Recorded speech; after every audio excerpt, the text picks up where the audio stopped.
I once heard a quote that said, writing down a problem is half of the solution. It didn't mean much to me at first, but once I was old enough to truly understand it, it changed my life. Let me explain. If I make mostly right decisions, my vision for the future is simple. I want to travel more, stay healthy, and most importantly, own my time. The generic blueprint. Growing up, I was given the same blueprint most of us were given. Go to school, get a job, open a checking savings account, use credit cards to buy stuff, work for decades, and save for the future. Finally, retire. My problem was this. That advice is generic. I've always been the kind of person who needs to understand why I'm doing something. I never liked following the crowd just to feel like I belonged.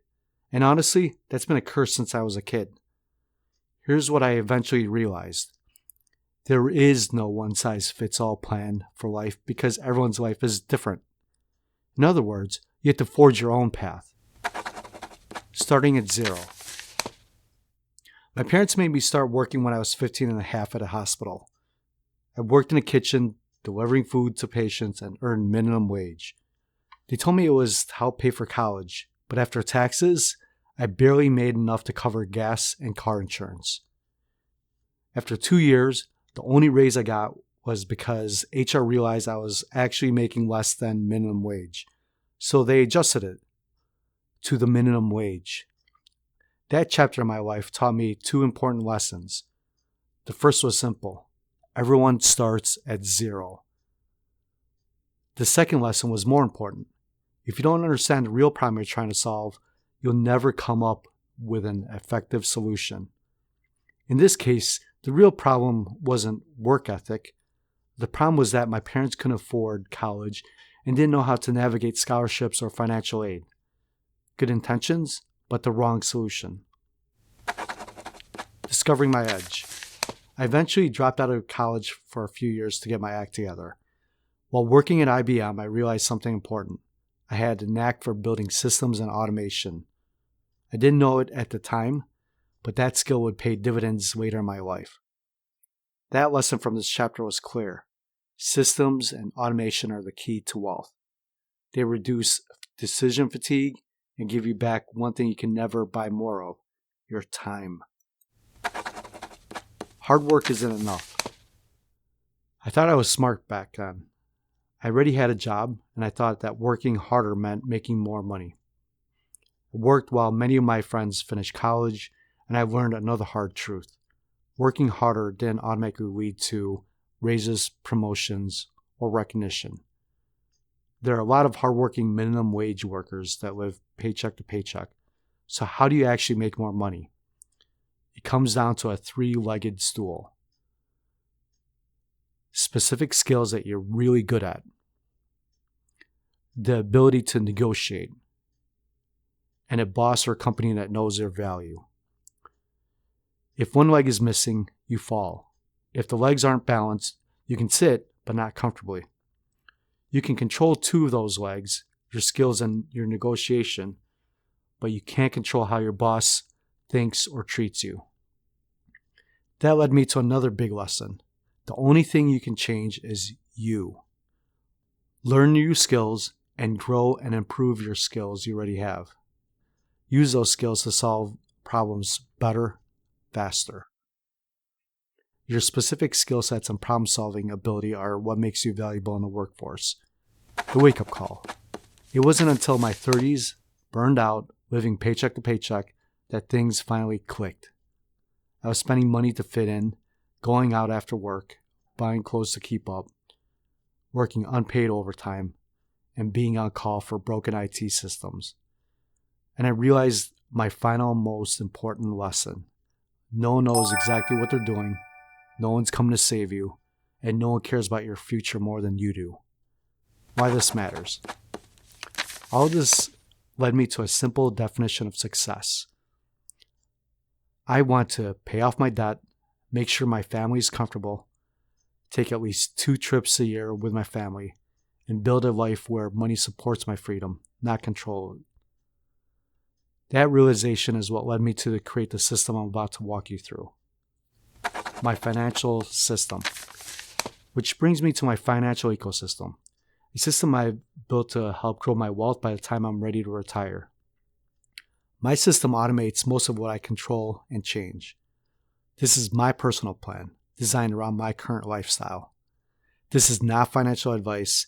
Take notes on ideas that resonate with you. To make things easier and more consistent, I use automation and bots so I don't rely on motivation or make excuses for myself. I highly recommend you build your own system that fits your life. Steps 1 through 6 are designed to make sure that when I retire, I have enough savings to replace my salary.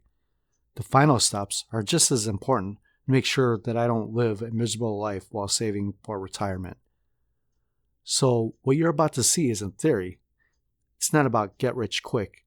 It's simply the framework I use to plant more seeds, protect what matters, and build a life I don't need a vacation from. Step 1, know your numbers. The first step is understanding where your money actually goes. I use 3 simple categories: needs, wants, savings. My needs include things like my mortgage, student loans, and car payments.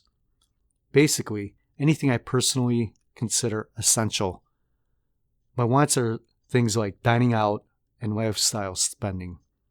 Once you understand these categories, everything else becomes easier to manage. The seasons of life, why systems matter. This is a good time to introduce a concept that really resonates with me. Jim Rohn explains it best, but here's how I understand it. Life moves in seasons, and we all go through them. Winter. Winter is cold, not much is happening, and the nights feel long. Everyone goes through winter, sometimes personally, sometimes professionally. You can't avoid it, but you can prepare for it. The good thing about winter is that it never lasts forever. Spring. Spring always comes next. Spring is the season of opportunity. It's when we plant seeds. That's why so many people set New Year's resolutions. They're trying to take advantage of spring to make positive changes. Summer. And then comes summer.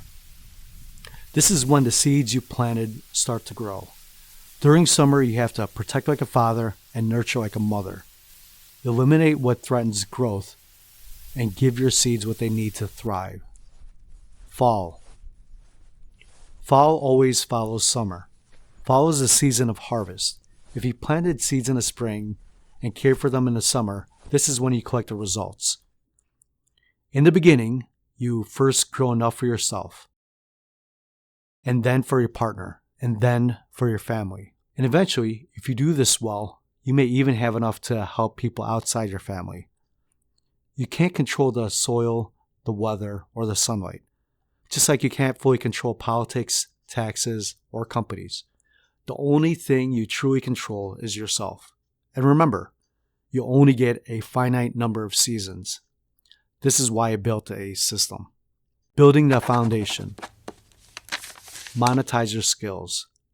Get a job where you can monetize your specific skills. Yes, work hard at your job, but work even harder on yourself. Use your job as a training ground to sharpen the skills you already have and to learn new ones. Remember, you don't get paid for your time. You get paid for the value you bring. The more valuable you become, the more you get paid. You don't get what you want, you get what you deserve. Use every company benefit. Take advantage of all available company benefits, such as the 401k, HSA, pension, and employee stock purchase plans. My company matches 6% of the 401k and I max it out. My definition of maxing out was to at least get my company match. But now that I'm well into my career, when I say max out, I mean saving up to the IRS limit. Why? Because I'm buying something money can't buy, time. The key idea is start small if you need to. Plant seeds early, even small ones grow. Next, add an HSA.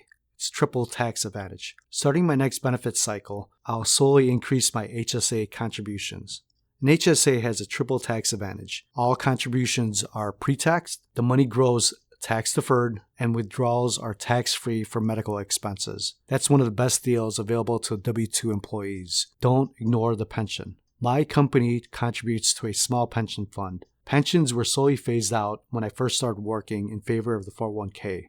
I signed up years ago and forgot about it until one day I rediscovered it while reviewing my benefits. It's like finding money in the couch cushions. It's not huge, but I plan to roll into a Roth IRA when I retire because that makes the most tax sense for me. W-2 income helps Social Security. Being a W-2 employee increases my Social Security benefits when I retire. The important idea is that Social Security benefits are calculated using the highest 35 years of your earnings. It's not exciting, but it matters.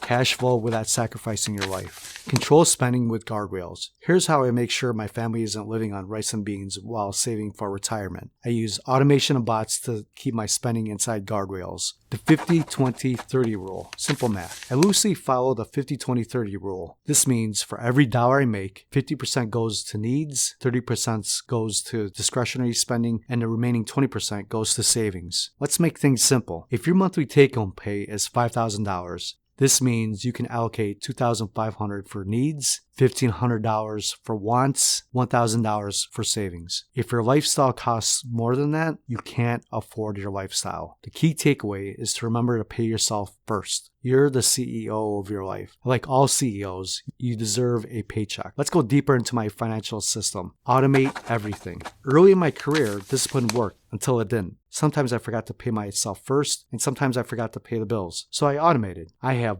one checking account for all recurring bills. 50% of my income automatically gets routed into that checking account. No thinking, no stress. Save and invest the 20% or prepare for winter. That 20% goes into two places: a high yield savings account or HYSA and a brokerage account. The HYSA is for my emergency fund. This is my winter money. Winter is the season when things slow down. Income can drop, expenses show up unexpectedly, and stress goes up. The rule of thumb for an emergency fund is 3 to 6 months of essential expenses. For me, that means enough to cover my needs, not my wants. Needs include mortgage, utilities, insurance, transportation, food. This money stays liquid, safe, and easy to access. And because it sits in a high-yield savings account, it at least earns interest while it waits. The emergency fund isn't here to make me rich. It's here to make sure a bad season doesn't turn into a financial disaster. Once my emergency fund is fully built for winter season, any additional savings can be redirected, but this always comes first. Second part of the 20% goes into my brokerage account. That's my spring and summer money. My brokerage account uses bots to invest into the S&P 500 ETF using dollar cost averaging. This lets me plant seeds consistently, take advantage of market opportunities, and use time and compounding to do the heavy lifting.